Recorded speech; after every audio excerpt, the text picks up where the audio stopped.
चलिए बच्चों, अब हम टॉपिक शुरू करेंगे पॉपुलेशन कंपोजिशन। कंपोजिशन का मतलब होता है ऐसे कॉन्स्टिट्यूएंट्स जिसने मिलकर कोई चीज़ को बनाया।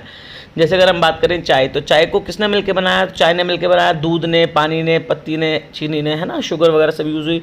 इसी तरीके से पॉपुलेशन कंपोजिशन की बात करते हैं तो पॉपुलेशन को किन कैरेक्टरिस्टिक्स ने मिलकर बनाया, यानी जो पॉपुलेशन है किसी भी फील्ड की, है ना, उसके कैसे कैरेक्टरिस्टिक्स हैं, है ना, वो कहलाता है पॉपुलेशन कंपोजिशन। जैसे अगर हम बात करें तो किस एज के लोग हैं, जेंडर क्या है, कितने परसेंट मेल है, कितनी फीमेल है, प्लेस ऑफ रेसिडेंस क्या है उनका, यानी गांव में रहते हैं या शहर में रहते हैं, एथनिक कैरेक्टरिस्टिक्स क्या हैं, यानी वो किस एथनिक ग्रुप को फॉलो कर रहे हैं, ट्राइब्स कैसी है उनकी, लैंग्वेज यानी लिंग्विस्टिक बेसिस पे कैसे कौन सी लैंग्वेज बोल रहे हैं, रिलीजन किस किस रिलीजन को फॉलो कर रहे हैं, मैरिटल स्टेटस क्या है, शादीशुदा है या बैचलर है, लिटरेसी एंड एजुकेशन पढ़े लिखे हैं या नहीं हैं, ऑक्यूपेशनल कैरेक्टरिस्टिक्स यानी किस सेक्टर में लगे हैं, प्राइमरी में, सेकेंडरी में या टर्शरी में, वर्किंग है या नॉन वर्किंग है ना। तो ये सब जो पॉपुलेशन की कैरेक्टरिस्टिक्स होते हैं, इन जो मिलकर पॉपुलेशन को बनाते हैं, इसी को हम पॉपुलेशन कंपोजिशन कहते हैं। अगर हम इंडिया की कंपोजिशन की बात करें, इंडियन पॉपुलेशन कंपोजिशन की बात करें, तो यहाँ इसको अगर हम स्टडी करेंगे तो रेसिडेंस के बेसिस पर रूरल अर्बन कैरेक्टरिस्टिक को पढ़ेंगे, लैंग्वेज को पढ़ेंगे, रिलीजन को पढ़ेंगे और ऑक्यूपेशन के कैरेक्टरिस्टिक्स को पढ़ेंगे कि ऑक्यूपेशन का पैटर्न क्या है उनका। सबसे पहले शुरू करते हैं बच्चों हमारे रूरल अर्बन कंपोजिशन। देखो बेटा, ये जो कंपोजिशन है पॉपुलेशन का, ये रेसिडेंस पे डिपेंड करता है कि लोग कहाँ पर रह रहे हैं। ये एक बहुत इंपॉर्टेंट इंडिकेटर है सोशल एंड इकोनॉमिकल कैरेक्टरिस्टिक्स को जानने का, है ना। जैसे शहर में रह रहे होंगे तो हो सकता है सोशली इकोनॉमिकली ज़्यादा डेवलप्ड है, गाँव में रह रहे हैं तो इकोनॉमिकली थोड़ा सा पीछे है, लैग्ड है ना। ये और भी ज़्यादा सिग्निफिकेंट हो जाता है एक ऐसी कंट्री के लिए, इंडिया जैसी कंट्री के लिए जिसकी मोस्टली पॉपुलेशन अभी भी कहाँ पर रह रही है, गांव में रह रही है। अगर हम बात करें तो लगभग 69% पॉपुलेशन हमारी इंडिया की कहाँ रह रही है, गांव में रह रही है, 2011 के सेंसस के अकॉर्डिंग अगर हम बात कर रहे हैं तो बच्चों। अगर हम देखें तो हमारे देश में कितने गाँव हैं बच्चों, ये देखो ज़रा कितने कम गांव हैं, सिर्फ 6,40,867 गांव हैं हमारे यहाँ पर बस, जिनमें से 5,97,000 यानी लगभग 93% गांव की बात करें तो वो परमानेंटली इनहेबिटेड है, यानी यहाँ पर लोग परमानेंटली रह रहे हैं। जबकि कुछ ऐसे हैं जो बॉर्डर्स के पास होते हैं जिन्हें खाली करा दिया जाता है, या कुछ ऐसे होते हैं जहाँ लोग छोड़ के चले गए हैं, है ना, गाँव को। ये जो डिस्ट्रीब्यूशन है रूरल पॉपुलेशन का, ये भी यूनिफॉर्म नहीं है हमारे कंट्री में, किसी स्टेट में रूरल पॉपुलेशन ज़्यादा है तो किसी में कम है। अगर हम बात करते हैं बिहार में बच्चों, रूरल पॉपुलेशन सबसे ज़्यादा है, याद रखिएगा। सिक्किम, यहाँ पर भी रूरल पॉपुलेशन बहुत ज़्यादा है। बिहार ऐसा स्टेट है जहाँ रूरल पॉपुलेशन सबसे ज़्यादा है। जबकि अगर हम कुछ ऐसे स्टेट्स की बात करें जहाँ रूरल पॉपुलेशन बहुत कम है तो उसमें आता है गोवा, ठीक है, हाईएस्ट अर्बन पॉपुलेशन में भी आता है। और महाराष्ट्र की बात करते हैं, इनके पास only little over half of their population residing in villages, यानी 50% से थोड़ी सी ही पॉपुलेशन ज़्यादा गाँव में रह रही है।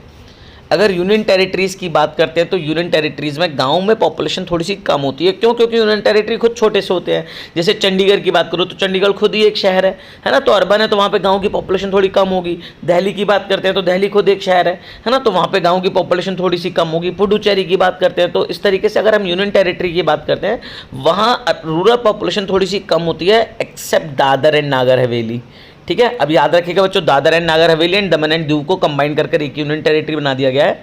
दादर एंड नागर हवेली में 53% से थोड़ी सी ज़्यादा पॉपुलेशन गांव में रह रही है। गांव के जो साइज़ होते हैं बच्चों वो भी बदलते रहते हैं, मतलब वो उनकी एक प्रॉपर डेफिनेशन नहीं है ना। देखो हमारी इंडिया में जहाँ 200 लोग से ज़्यादा रह रहे होंगे हिल स्टेट में, वो गाँव कहलाता है ना। जबकि अगर आप यूरोपियन कंट्रीज़ में चले जाओ तो 200 लोगों पर तो टाउन बन जाते हैं। अगर हम बात ये नॉर्थ ईस्टर्न इंडिया की बात कर रहे हैं और वेस्टर्न राजस्थान की बात कर रहे हैं और रन ऑफ कच्छ की बात कर रहे हैं, ठीक है। लेकिन अगर हम केरला, महाराष्ट्र वगैरह में चले जाएंगे तो यहाँ के गांव में 17,000 से ज़्यादा लोग रहते हैं। अगर एक थोरो एग्जामिनेशन किया जाए रूरल पॉपुलेशन के डिस्ट्रीब्यूशन का तो इससे पता चलता है कि इंडिया में स्टेट टू स्टेट और दूसरे स्टेट्स में, यानी अगर हम एक ही स्टेट की बात करें तो यहाँ पर भी काफ़ी वेरिएशंस हैं, और दो स्टेट्स के बीच में कंपेयर करके देखें तो यहाँ पर भी काफ़ी वेरिएशंस पाए जाते हैं रूरल अर्बन पॉपुलेशन के। अगर अर्बनाइजेशन की डिग्री की बात करें तो वो स्टेट टू स्टेट भी चेंज होती है और एक ही स्टेट में चेंज होती है। यहाँ पर जो रूरल अर्बन माइग्रेशन है वो रूरल पॉपुलेशन के कॉन्सेंट्रेशन को रेगुलेट करता है। इस बात को समझने के लिए बच्चों ऐसे समझते हैं, देखो ये गाँव है रूरल रीजन, ये शहर है अर्बन रीजन, यहाँ पॉपुलेशन ज़्यादा है, ये लोग काम की तलाश में शहर की तरफ गए, ठीक है। तो ये कहलाएगा रूरल अर्बन माइग्रेशन। इस रूरल अर्बन माइग्रेशन की वजह से रूरल एरिया की पॉपुलेशन थोड़ी सी कम हो जाएगी और अर्बन रीजन की पॉपुलेशन थोड़ी सी बढ़ जाएगी। तो हम कह सकते हैं रूरल अर्बन माइग्रेशन स्ट्रीम ने क्या करा, रूरल पॉपुलेशन को थोड़ा सा रेगुलेट करा है, उसके कॉन्सेंट्रेशन को। आपने नोट करा होगा कि रूरल पॉपुलेशन के कंट्रारी ही अगर हम बात करें, ये जो अर्बन पॉपुलेशन का प्रपोर्शन इंडिया में सिर्फ 31% का है, जो कि काफ़ी कम है, ठीक है। लेकिन ये बहुत तेज़ी से बढ़ता जा रहा है हर डिकेड में। जो ग्रोथ रेट है अर्बन पॉपुलेशन का, ये एक्सक्लरेट कर रहा है। क्यों एक्सक्लरेट कर रहा है? क्योंकि शहरों का इकोनॉमिक डेवलपमेंट ज़्यादा होता है, यहाँ पर हेल्थ फैसिलिटी, हाइजीनिक कंडीशन ज़्यादा बेटर होती हैं, इसीलिए लोग गांव से शहर की तरफ माइग्रेट कर जाते हैं। अगर हम अर्बन पॉपुलेशन की बात करें तो बच्चों, टोटल पॉपुलेशन के केस में भी अगर हम इसे देखें तो इसमें भी काफ़ी ज़्यादा वेरिएशंस हमें हमारे देश में देखने को मिलते हैं।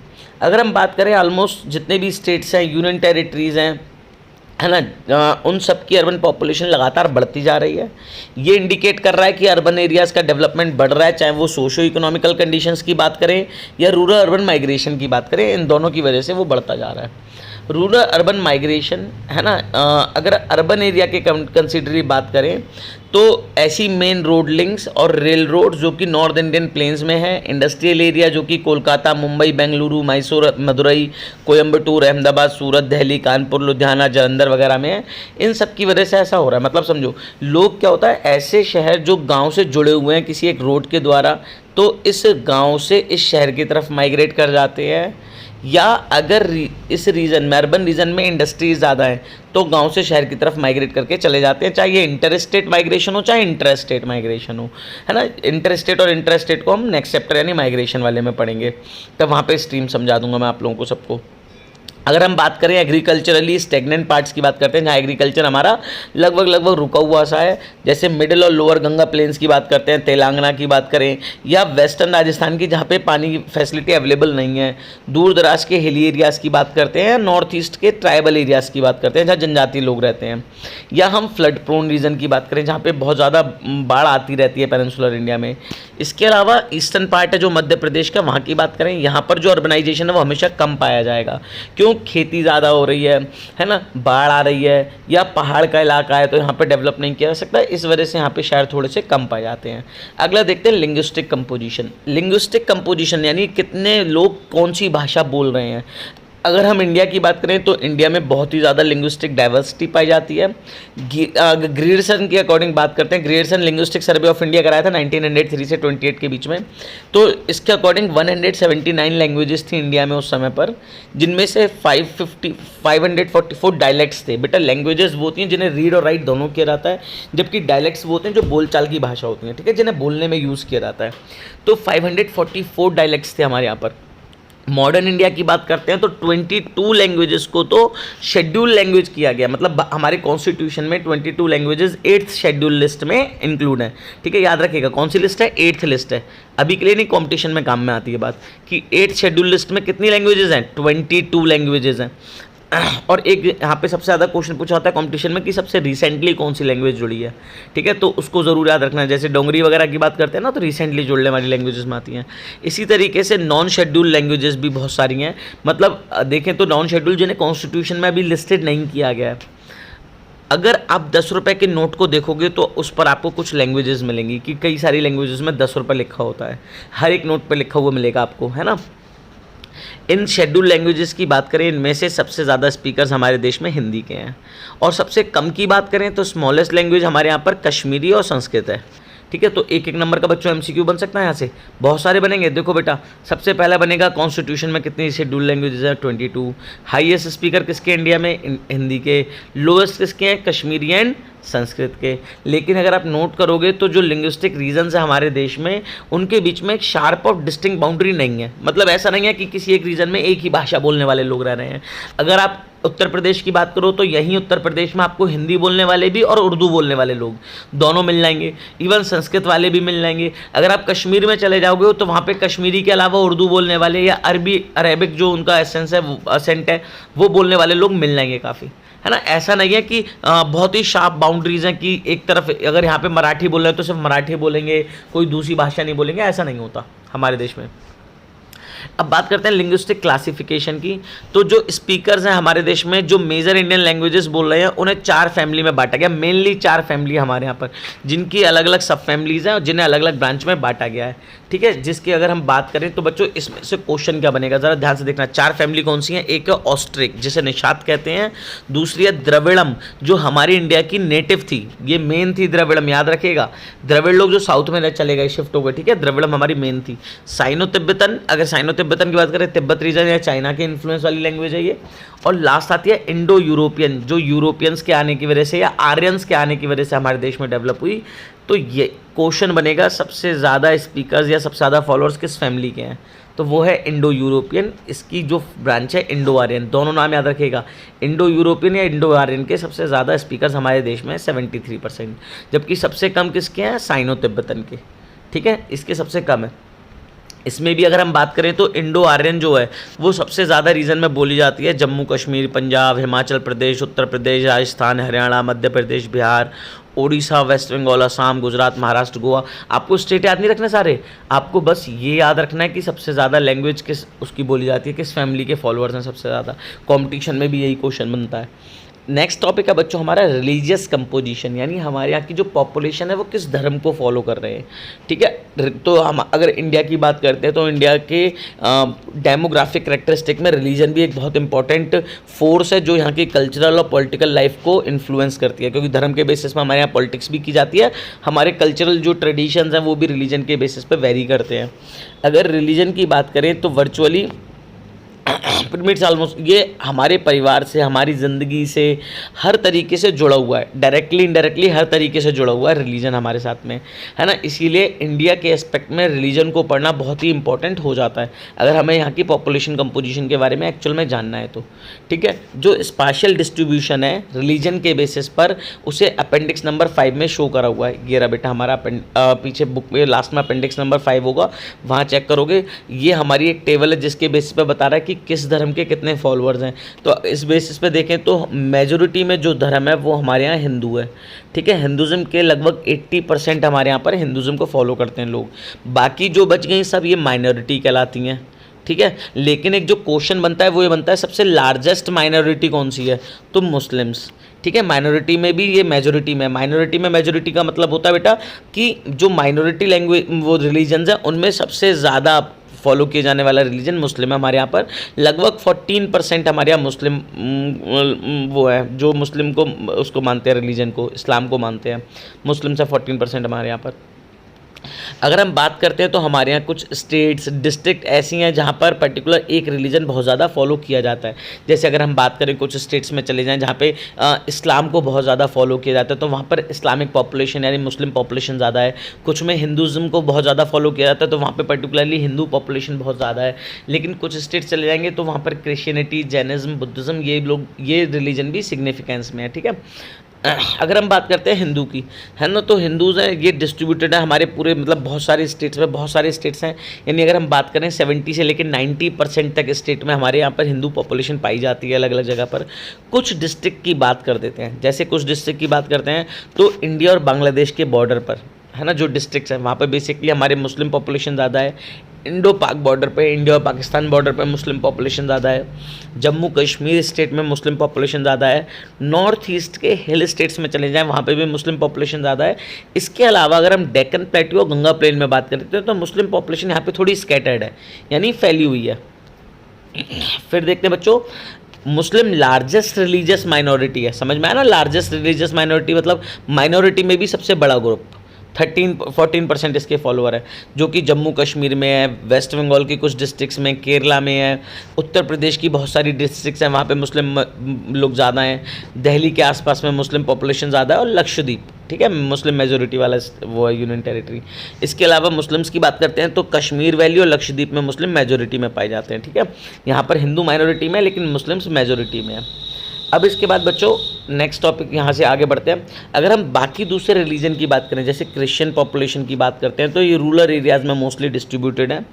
मेन जो कॉन्सेंट्रेशन है क्रिश्चियंस का, वो अगर वेस्टर्न कोस्ट के आसपास मिलेगा, यानी केरला हो गया, गोवा हो गया, या मेघालय, मिजोरम, नागालैंड वाले नॉर्थ ईस्ट रीजन हो गए। इसके अलावा मणिपुर के हिल्स हो गए या छोटा नागपुर रीजन हो गया, यहाँ पर क्रिश्चियंस पाए जाते, मतलब यहाँ पर क्रिश्चियंस का कॉन्सेंट्रेशन कंपेरेटिवली ज़्यादा है थोड़ा सा। अगर हम सिख्स की बात करते हैं, सिख, अगर सिख को देखेंगे तो सिख का यानी जो सिख धर्म को फॉलो कर रहे हैं, है ना, उनका कॉन्सेंट्रेशन कंपेरेटिवली हमारे देश में थोड़े कम एरिया में है। बेसिकली देखा जाए तो पंजाब, हरियाणा और न्यू दिल्ली के रीजन में सिख लोग ज़्यादा पाए जाते हैं। अगर हम जैन और बुद्धिस्ट की बात करते हैं तो हमारे देश की स्मॉलेस्ट रिलीजियस ग्रुप में आते हैं दोनों के दोनों। सिर्फ सेलेक्टेड एरिया में ही ये लोग पाए जा रहे हैं, यही कॉन्सेंट्रेशन है इनका। कुछ जैन की बात करते हैं तो जैन लोगों का कॉन्सेंट्रेशन राजस्थान, गुजरात, महाराष्ट्र के अर्बन एरियाज़ में ज़्यादा मिलेगा। जैसे अगर आप राजस्थान चले जाओ तो जैन तो बहुत मिलेंगे, गुजरात में जैन बहुत मिलेंगे, है ना। अगर हम बुद्धिस्ट के कॉन्सेंट्रेशन की बात करते हैं तो बुद्धिस्ट लोग बेसिकली या तो तिब्बत के आसपास मिलेंगे या थोड़े बहुत महाराष्ट्र में मिलेंगे, ठीक है। बुद्धिस्ट लोग मेजोरिटी में कहाँ पर है? बुद्धिस्ट भी मेजोरिटी में देखो, सिक्किम हो गया, अरुणाचल प्रदेश हो गया, लद्दाख हो गया, है ना, त्रिपुरा हो गया, त्रिपुरा, लाहौल और स्पीति रीजन हो गया हिमाचल प्रदेश का।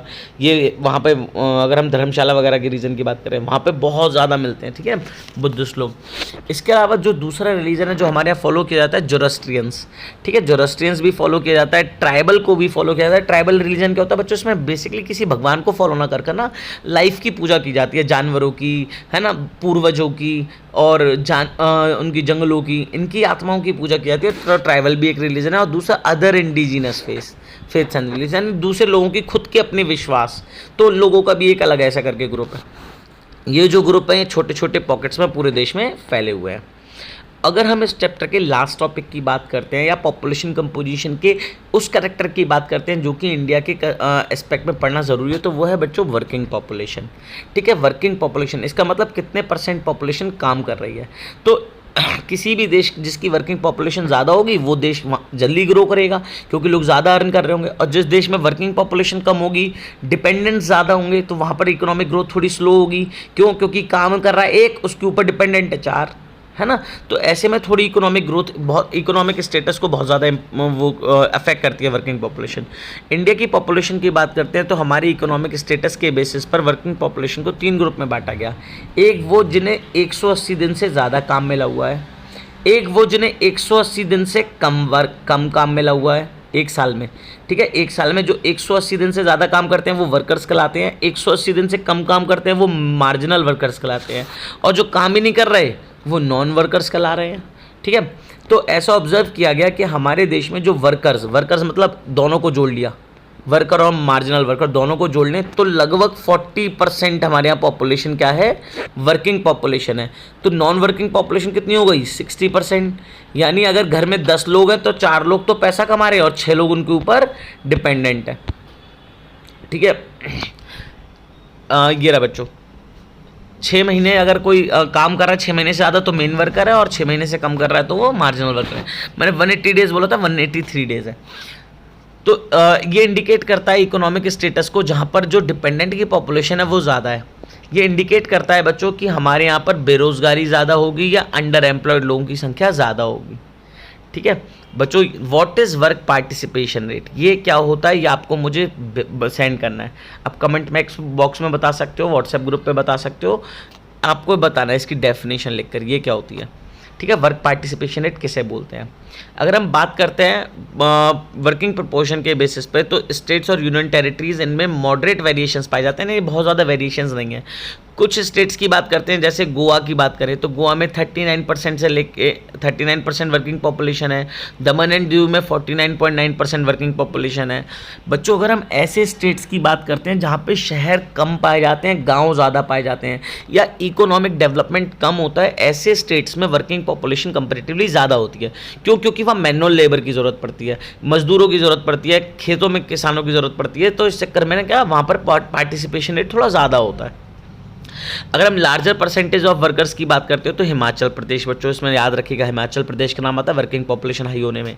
हिमाचल प्रदेश है, सिक्किम है, छत्तीसगढ़, आंध्र प्रदेश, कर्नाटका, अरुणाचल प्रदेश, नागालैंड, मणिपुर, मेघालय, ये ऐसे रीजन है जहाँ पर वर्किंग पॉपुलेशन कंपेरेटिवली ज़्यादा है। अगर हम कुछ यूनियन टेरिटरीज़ की बात करें तो Dadar and Nagar Haveli, Daman and Diu, इनका भी वर्किंग पार्टिसिपेशन रेट ज़्यादा है। बच्चों अगर आप इनमें कंपेयर करके देखोगे तो कुछ स्टेट, जैसे अगर आप कर्नाटक वगैरह को निकाल दो तो ज़्यादातर जितने भी स्टेट्स हैं इनका इकोनॉमिक डेवलपमेंट काफ़ी पीछे है, इसीलिए यहाँ वर्क पार्टिसिपेशन रेट ज़्यादा है। ठीक है, तो इंडिया के कॉन्टेक्स्ट में हमने चीज़ देखी कि वर्क पार्टिसिपेशन रेट तब ज़्यादा होगा उन रीजन में जहाँ पर लोअर लेवल का इकोनॉमिक डेवलपमेंट पाया जाएगा। क्यों? यहाँ पे मैनुअल वर्कर्स की ज़रूरत पड़ रही होगी, इसीलिए अपनी ज़िंदगी को चलाए रखने के लिए, इकोनॉमिक एक्टिविटीज़ करने के लिए ज़्यादा लोग काम करते होंगे। अगर हम ऑक्यूपेशनल कंपोजिशन को देखें, ठीक है, ऑक्यूपेशनल कंपोजिशन ये रहा बच्चों हमारा। ठीक है, अगर हम ऑक्यूपेशनल कंपोजिशन को देखें बच्चों तो इससे हमें पता चलेगा कि हमारे यहाँ पर लोग प्राइमरी सेक्टर में काम कर रहे हैं, सेकेंडरी में काम कर रहे हैं या टर्शियरी में काम कर रहे हैं। तो इसके बेसिस पर हम देखेंगे तो हमारे यहाँ पे नियरली अबाउट 46%, ठीक है, यहाँ पे 54.6% दिखा रखा है कि जो वर्किंग पॉपुलेशन है वो कल्टीवेटर है, एग्रीकल्चर लेबर है ना। यानी ये लोग क्या कर रहे हैं उसमें खेतों में 50% से ज़्यादा लेकिन अब 50% से थोड़ी कम पॉपुलेशन प्राइमरी सेक्टर में है। यहीं पर 3.8% वर्कर्स हैं जो कि हाउस होल्ड इंडस्ट्रीज़ यानी कॉटेज इंडस्ट्रीज़ में लगे हैं। 41.6 वर्कर्स ऐसे हैं जो कि नॉन हाउस होल्ड इंडस्ट्रीज़ में हैं, ट्रेड में, कॉमर्स में, कंस्ट्रक्शन में, रिपेयर या दूसरी सर्विसेज में लगे हुए हैं। अगर हम बात करें मेल और फीमेल के बेसिस पर तो इसमें भी बच्चों हमें देखने को मिलेगा कि यहाँ पर भी डाइवर्सिटी पाई जाती है। वर्क पार्टिसिपेशन में औरतों और आदमियों के बीच में काफ़ी डिफरेंस है। ठीक है, इन तीनों ही सेक्टर्स में आदमी और औरतों की वर्किंग पार्टिसिपेशन में काफ़ी डिफरेंस देखने को मिलेगा। बच्चों ऑक्यूपेशनल अगर हम कैटेगरीज़ की बात करें तो 4 मेजर कैटेगरीज़ में बांटा गया पॉपुलेशन को। पहले होते हैं कल्टीवेटर्स, खेती कर रहे हैं मेन, एग्रीकल्चर लेबर जिनके पास अपनी ज़मीन नहीं है, दूसरों की ज़मीन पर खेती कर रहे हैं, हाउस होल्ड इंडस्ट्रियल वर्कर्स यानी घर कॉटेज इंडस्ट्रीज़ में, घर की इंडस्ट्रीज में काम करने वाले लोग, अदर वर्कर्स बाकी दूसरे वर्कर्स जो किसी भी तरीके का काम कर रहे हो। अगर हम पॉपुलेशन की बात करें बच्चों, प्राइमरी सेक्टर में 54% वर्किंग पॉपुलेशन है जिसमें मेल ज़्यादा है, फीमेल कंपैरेटिवली कम है। देखो बच्चों हर एक में देखोगे आप फीमेल कम मिलेंगी। सेकेंडरी में 3.8% आते हैं जिसमें मेल ज़्यादा है, फीमेल कम है। ठीक है, टर्शरी में आते हैं तो 41.6% पॉपुलेशन टर्शरी में है, मेल ज़्यादा है, फीमेल कम है। तो इस बेसिस पर हम कह सकते हैं कि इंडिया में जेंडर बेस्ड डिस्क्रिमिनेशन पाया जाता है ऑक्यूपेशनल स्ट्रक्चर में भी। ये जो नंबर है फीमेल्स का रिलेटिवली प्राइमरी सेक्टर में काफ़ी ज़्यादा है। क्यों? क्योंकि गांव से आदमी जो लोग होते हैं वो बेटर वर्क की तलाश में शहर की तरफ चले जाते हैं, तो गाँव में खेत की जिम्मेदारी औरतों के ऊपर होती है। वो भैंसें वगैरह संभालती हैं, खेतों की देख रेख करती हैं, खेतों पर काम करती हैं, इसलिए प्राइमरी सेक्टर में औरतों का पार्टिसिपेशन रेट कंपेरेटिवली ज़्यादा होता है। रिसेंट ईयर्स में देखेंगे तो औरतों का जो पार्टिसिपेशन है सेकेंडरी और टर्शियरी सेक्टर में काफ़ी इंप्रूव हुआ है हमारे देश में, जो कि दिखाता है कि हमारे यहाँ क्या हो रहा है, हमारे लिविंग स्टैंडर्ड औरतों का इंप्रूव हो रहा है, इक्वलिटी इंप्रूव हो रही है, कहीं एम्पावरमेंट हो रहा है औरतों का। ये इंपॉर्टेंट है इसे नोट करना कि जो प्रपोर्शन है वर्कर्स का एग्रीकल्चर सेक्टर में वो कुछ डिकेड से डिक्लाइन हुआ है। ठीक है, यानी कि पहले 58% पॉपुलेशन थी, अब 54.6 है, और अभी करंट की बात करें तो नियरली अबाउट 50% पॉपुलेशन एग्रीकल्चर में है। तो ये जो दिखा रहा है कि एग्रीकल्चर सेक्टर में पॉपुलेशन कम हो रही है और सेकेंडरी टर्शियरी में राइज कर रही है, जो कि दिखा रहा है हल्के हल्के इंडिया की इकोनॉमी ट्रांसफॉर्म कर रही है एग्रेरियन इकोनॉमी से इंडस्ट्रियल या सर्विस बेस्ड इकोनॉमी में। तो इसी तरीके से पार्टिसिपेशन रेट सेकेंडरी टर्शियरी में इंक्रीज़ कर रहा है। तो इंडिया में जो वर्कर्स थे वो जो फार्म पर डिपेंड थे, फार्म बेस्ड ऑक्यूपेशन पर डिपेंड थे, वो हल्के हल्के नॉन फार्म पर यानी सेक्टरल शिफ्ट करते जा रहे हैं, सेकेंडरी टर्शियरी पे शिफ्ट हो रहे हैं। ये जो स्पेशल वेरिएशन है वर्क पार्टिसिपेशन का, ये अलग अलग सेक्टर्स में अलग अलग जगह पे पाया जाता है, जिसको अपेंडिक्स नंबर 5 और 5A के बेसिस पर हम देख सकते हैं, जो बुक के लास्ट में मिलेगा हमें। एग्जाम्पल के लिए देखें तो हिमाचल प्रदेश और नागालैंड ऐसे 2 जगह हैं जहाँ पर कल्टिवेटर्स का शेयर कंपेरेटिवली ज़्यादा है। दूसरी जगह पर अगर हम बिहार, आंध्र प्रदेश, छत्तीसगढ़, उड़ीसा, झारखंड, वेस्ट बंगाल, मध्य प्रदेश की बात करते हैं, यहाँ पर लेबर ज़्यादा मिलेगी। ठीक है बच्चों, क्योंकि पॉपुलेशन ज़्यादा है और लोगों के पास रिसोर्सेज कम है, तो यहाँ एग्रीकल्चर लेबर ज़्यादा है। अगर हम बात करें यहीं पर शहर की, जहाँ कि हाईली अर्बनाइज रीजन है, जैसे दिल्ली, चंडीगढ़, पुडुचेरी, यूनियन टेरिटरी चलेंगे तीनों, है ना, यहाँ पर देखेंगे तो यहाँ पर ऐसे वर्कर्स ज़्यादा हैं जो कि दूसरी सर्विसेज में लगे हुए हैं, चाहे वो सेकेंडरी हो या टर्शियरी हो। ये दिखाता है कि बच्चों जो अवेलेबिलिटी है लिमिटेड फार्मिंग लैंड की, इसके अलावा अर्बनाइजेशन या इंडस्ट्रियलाइजेशन है, उसमें भी वर्कर्स की ज़रूरत पड़ती है नॉन फार्म सेक्टर में, जो कि अब हल्के हल्के हमारे इंडिया के स्ट्रक्चरल ट्रांसफॉर्मेशन में अपना रोल प्ले कर रहा है।